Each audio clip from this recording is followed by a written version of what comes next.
Is one body, many members, growing together in service. Our message today comes from 1 Corinthians chapter 12, verses 22 through 27. And if you will stand with me at this time, we'd like to read those verses. I'm reading from the New International Version, and I'm going to start with verse 20. As it is, there are many parts, but one body. The eye cannot say to the hand, I don't need you. And the head cannot say to the feet, I don't need you. On the contrary, to the weaker parts of the bodies, which may be considered indispensable, we should treat them with special honor. And the parts that are unpresentable, we are to treat them with special modesty. While our presentable parts need no special attention, but God has combined them, the members of our body, and has given greater honor to the parts that lack it, so that there should be no division in the body, but could concern for each other. Okay, so that is the context. But before we sit down, let me pray. Let the words of my mouth and the meditation of my heart be acceptable unto you. You are my strength and my redeemer. Let me decrease so that you might increase in me and get the honor and the glory today. Thank you. You may be seated.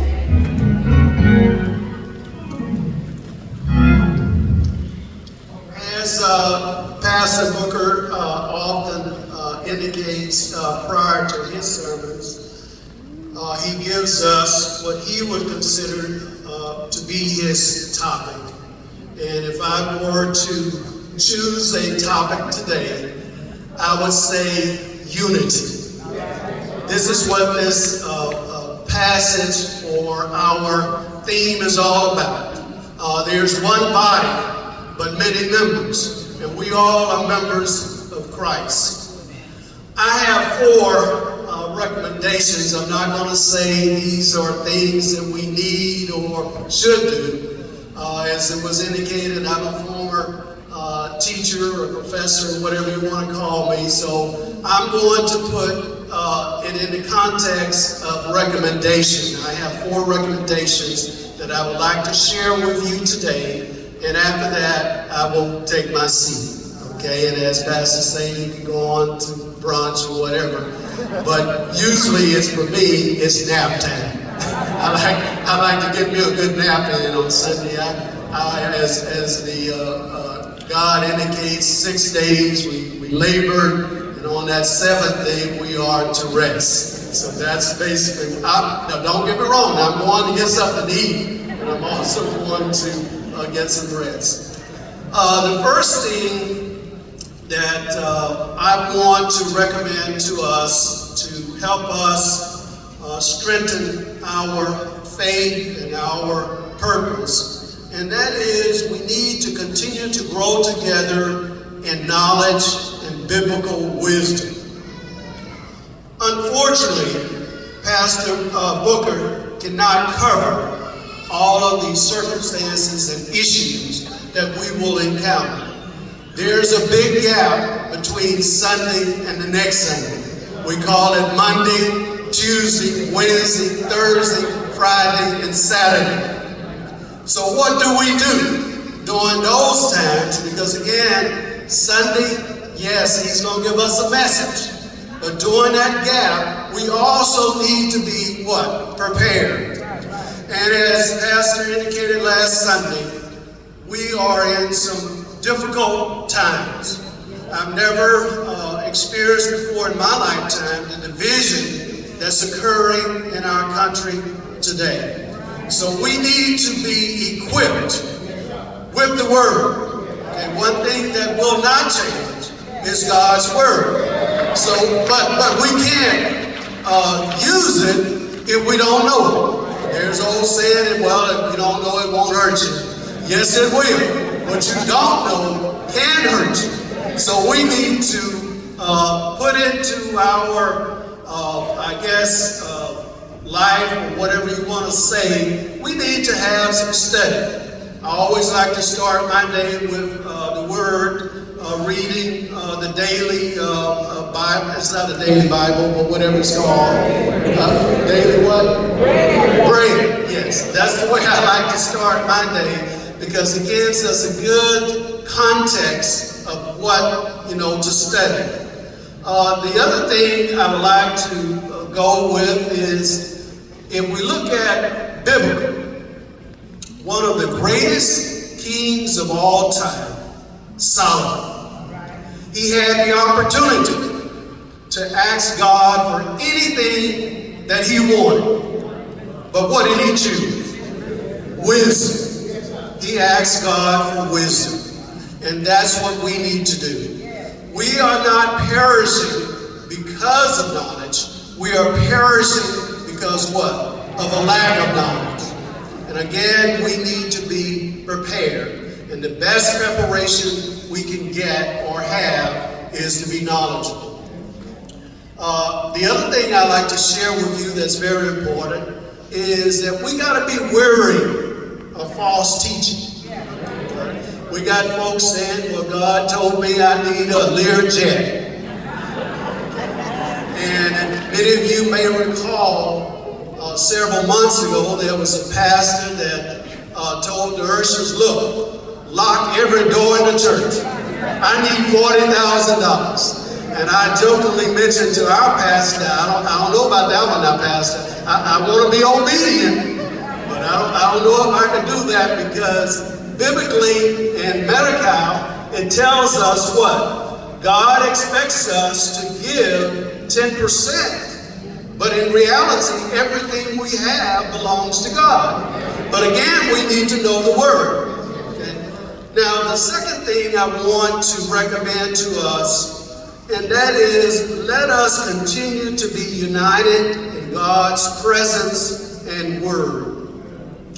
In chapter 3 in Corinthians, Paul talks about the division in the church.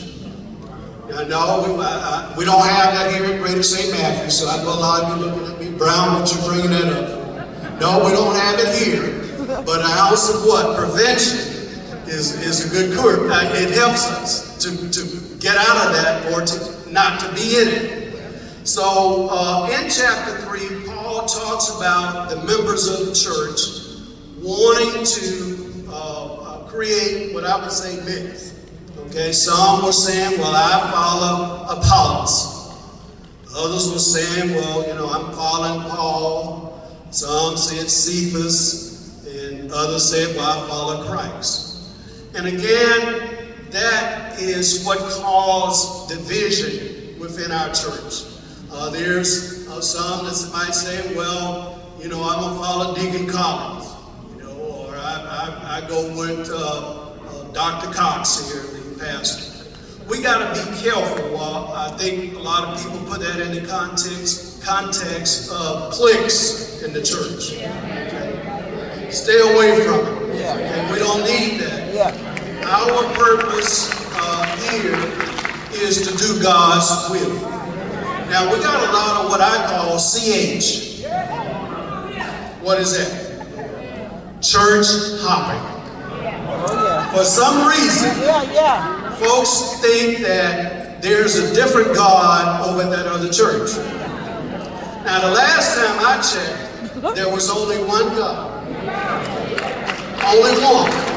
The same one over at that other church is the same one here at Greater St. Matthew.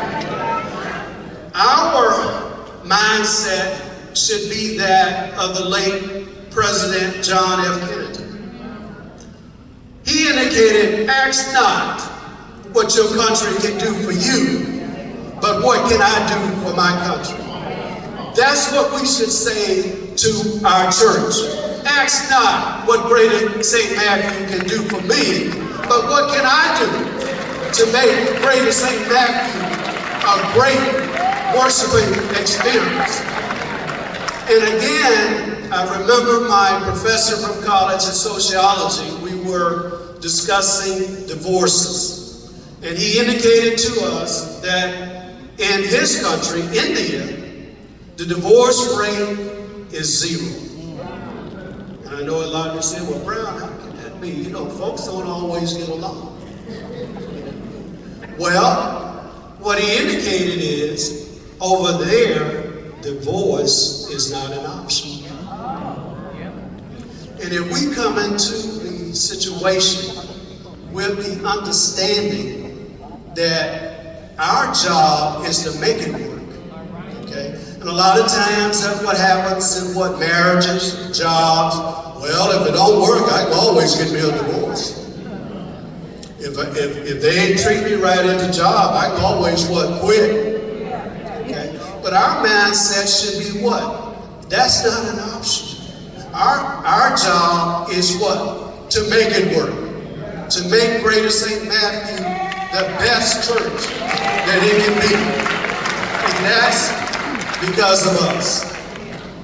The next thing I want to say, number 3, let's continue to work together.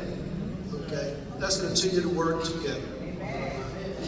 Every Men's Day, one thing I can count on, and that is our Chief Financial Officer, Mr. Arthur Williams. I don't know if he's here today, but I can always count on Arthur to come up and say, Brown, how can I help today?